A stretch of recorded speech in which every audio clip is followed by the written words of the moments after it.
Ladies and gentlemen, welcome back to The Watch. Just a quick shout out to the new subscribers. I see y'all, and to the old ones, you already know what it is. I appreciate y'all. And if you haven't subscribed, don't be shy to apply pressure to that subscribe button, and please hit the like button as it helps me out a lot. Thank you.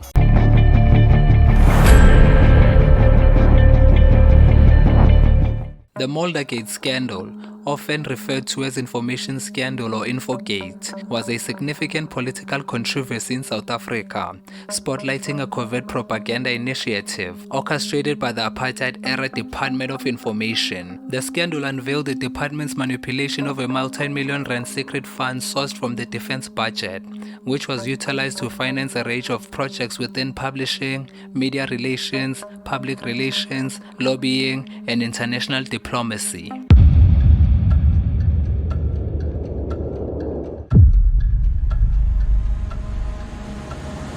In the early 1970s, the South African government faced mounting challenges to its reputation on the global stage, largely due to the brutal realities of apartheid. These negative perceptions threaten critical trade and financial relationships, causing concern among government officials, particularly Prime Minister B.J. Vorster, about the nation's increasing isolation. Contributing factors to this situation included intensified sports boycotts and growing calls for economic sanctions, especially from the British anti-apartheid movement. To combat this unfavorable image, diplomatic press officer Rthied became an integral player in shaping South Africa's international narrative. In 1971, he assisted the government in launching To The Point, a pro-South African magazine aimed at an international audience, which received financial backing from the state and a Dutch publisher.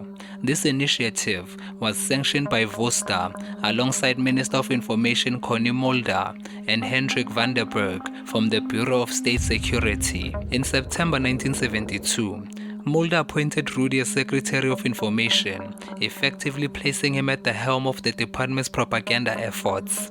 Under his leadership, the department initiated a robust communication and propaganda strategy.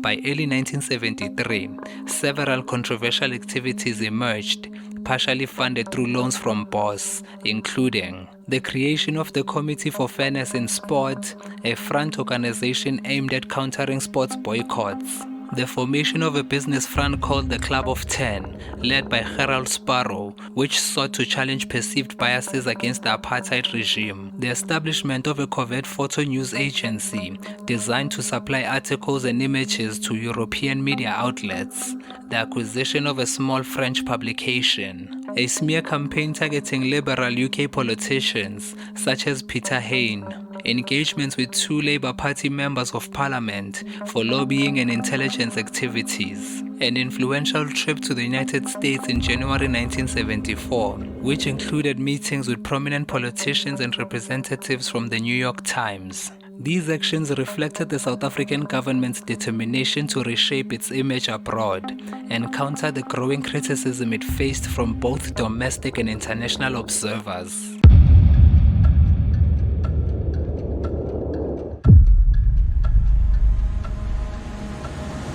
From December 1973, these initiatives were expanded and formalized. The department's new approach was to be a no-holds-barred secret campaign of psychological warfare against foreign opinion. Vorster later said the purpose was to assist in a delicate and unconventional way in combating the total onslaught against South Africa, and to withstand the subversion of our country's good image and stability. A slush fund was set up in collaboration with the Minister of Defense, P.W. Botha. Money was channeled to the Department of Information through the Secret Defense Special Account. From April 1974, BOSS acted as a banker for the project, but the involvement of the Department of Defense was necessary to avoid the perception of inflation in BOSS's own budget.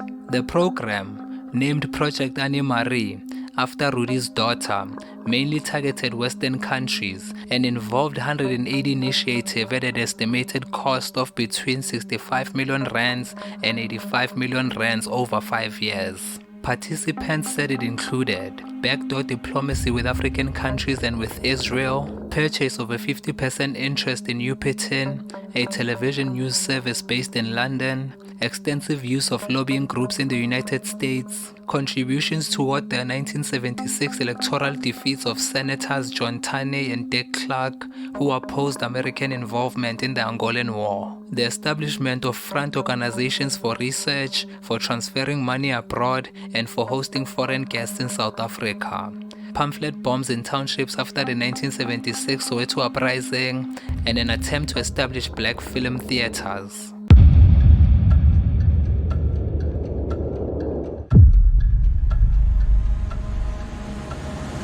The project had initially planned to arrange the sale of the Rand Daily Mail, the most staunchly anti-apartheid national newspaper of the era, to Louis Light, a conservative business tycoon who would steer the paper in a more sympathetic editorial direction. When shareholders refused to sell to Light, the project decided to establish an entirely new pro-government but ostensibly independent English-language newspaper. The Citizen was founded in 1976 at substantial expense, under Light, and recruited several popular conservative journalists.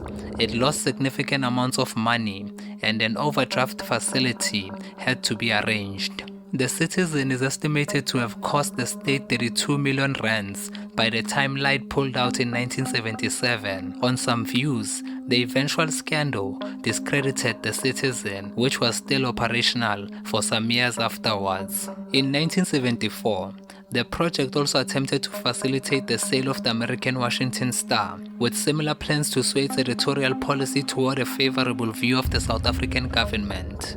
The intention was probably to use the newspaper to influence American foreign policy on South Africa and to attack liberal Democrats. Light's counterpart in this unsuccessful bid was right-wing media magnate John P. McGough, who was provided $11.3 million in project funds with which to purchase the Star. McGough went on to use part of the funds to purchase an interest in the Sacramento Union, which was ultimately investigated and charged by the American Department of Justice for acting as the agent of a foreign nation.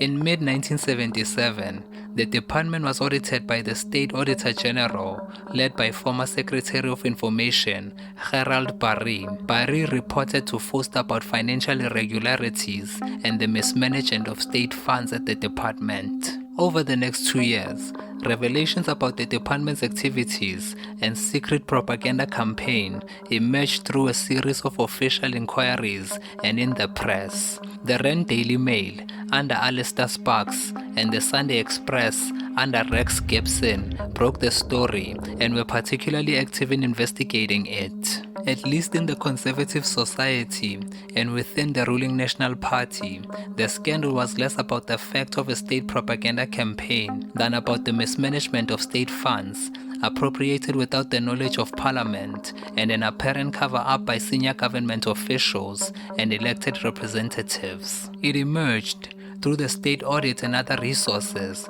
that Project Anne-Marie funds had been transferred to private bank accounts and used to fund extravagant trips abroad by project officials.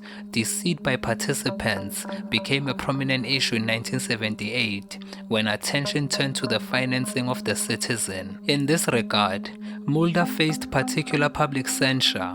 In May 1978, responding to a parliamentary question from opposition politician Jabi Basson, he had denied outright that the Citizen had been financed with state funds, thereby lying to Parliament.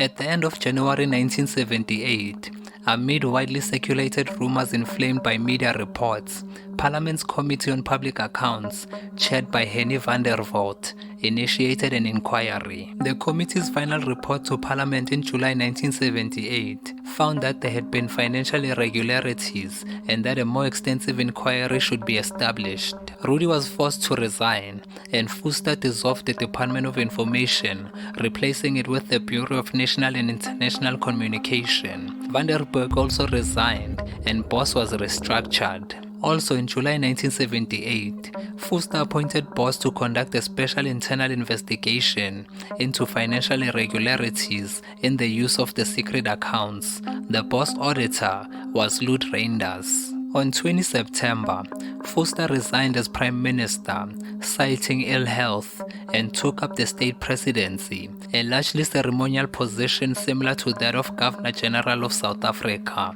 Botha, his Minister of Defense, became Prime Minister. In late September, the report of Rthied's inquiry was leaked in a national newspaper in Mulder's constituency. The report was remarkably brief and found no irregularities, clearing Mulder in his department. The leak came only days before the internal National Party leadership election, in which Mulder was slated to compete. He had previously held substantial political power as the party's apparent crown prince. However, despite Rthied's favorable report, Mulder lost the leadership election to Botha. Finance Minister Owen Horwood appointed Justice Anton Mostert to carry out an inquiry into foreign exchange control violations in particular. In his testimony, Light implicated Vorster, Mulder, and Van der Berg in the project. Despite efforts by Botha to block him, Mostert decided in the public interest to release some of his findings on 2 November 1978. He announced that the Department of Information had misappropriated at least $15 million in public funds, including to finance the Citizen. On 3 November, the Rand Daily Mail ran the story under a famous banner headline, reading, "It's all true."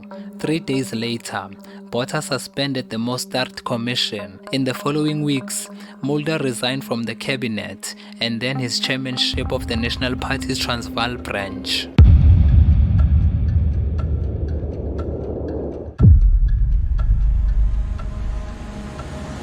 The Commission of Inquiry into alleged irregularities in the former Department of Information, better known as the Erasmus Commission, was appointed in November 1978 under Justice Rudolf Erasmus. It was the most extensive of the inquiries into the information scandal, though its proceedings were kept secret, ostensibly for national security reasons. It released its first report in an emergency session of Parliament in December 1978 and its second on 4 June 1979. Rthied, Mulder, and Van der Berg all claimed that Vorster had been closely involved in the project. After the publication of its first report, which was sympathetic to Vorster, Mulder went to the press to double down on these allegations. He said that Van der Berg had informed Vorster of the proposal to launch the Citizen in December 1975, and that in December 1976, Vorster had been consulted on the details of the scheme. He also said that Vorster was one of the 3 cabinet members, the others being Defense Minister Botha and Finance Minister Horwood, who had attended meetings on Project Anna Marie from 1974 onward. Vorster continued to maintain that he had first learned of the Citizen project in August 1977 during the state audit, and that it had been discussed in his cabinet only once, shortly before his resignation as Prime Minister. In April 1979, Mulder was expelled from the National Party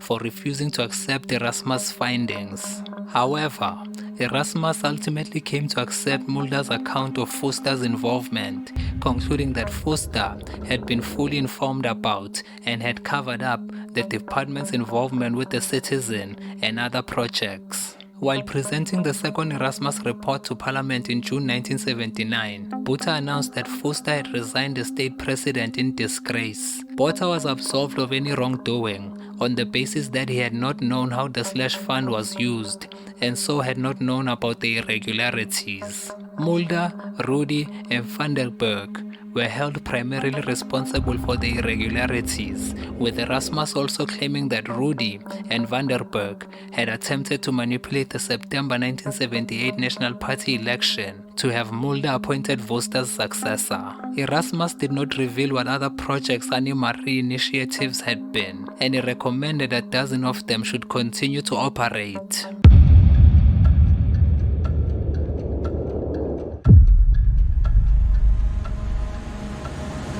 Rthied testified at the Erasmus Commission, but fled the country immediately afterwards, spending time in Ecuador, the United Kingdom, the United States, and France. In an interview with the BBC, he told David Dimbleby that he was a scapegoat and that senior officials, including the Prime Minister, had authorized the project. In July 1979, he was extradited from France to South Africa to face fraud and theft charges. He was found guilty on 5 counts and sentenced to 6 years imprisonment, but the verdict was overturned on appeal in 1980. Rthied continued to maintain that he was innocent and had been the victim of a political vendetta.